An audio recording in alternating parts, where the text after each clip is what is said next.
Yeah, I mean, I think there's a couple different reasons that Facebook would look to acquire a cybersecurity company. I mean, there's obviously, the technical piece. They can, on the back end boost, some of these maybe capabilities where they're missing, or they can, add talent, cybersecurity talent when they're, trying to hire aggressively in a very competitive field. But, there also is an element of PR here too, I think. I mean, one of the hard things about, cybersecurity and investing in cybersecurity is, your best outcome is nothing happens, right? You get no data breach. And so I think this, if you make some sort of cybersecurity acquisition, you're kind of taking a stand here and saying, we're investing big and we have a commitment to this. So I think that's definitely part of it.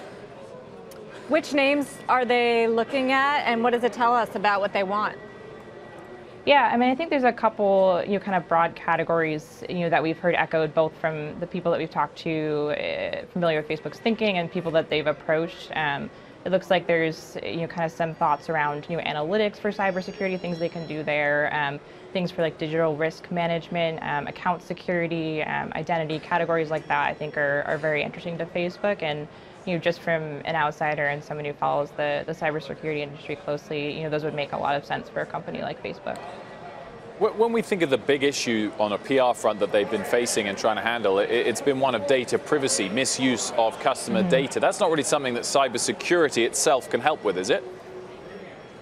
Yeah, I mean, I think they're two issues that often overlap, right? Because they both come down to protecting the data and making sure the right people have access to data and the wrong people don't have access to it, right? Whether that's hackers or a developer that might be misusing it, I think they overlap. And if you can acquire technology that can help with one or both of those, I think it kind of helps improve the overall posture of the company.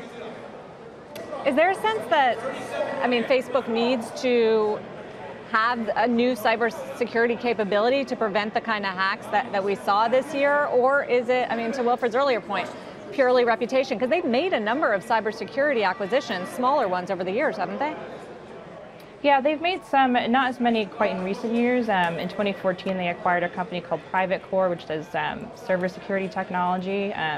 I mean, I think even for a company like Facebook that builds a lot of its own technology internally, kind of speed is of the essence right now. And I think anything they can do to boost the technology capabilities they have, or like I said, hire talent. They said they want to hire 10,000 security and privacy people this year, which is a lot of people in a market that's very competitive. I think kind of both those fit in, and then you get the added bonus of the kind of public relations boost of saying, we're investing big here and we're making a stand and acquiring this company.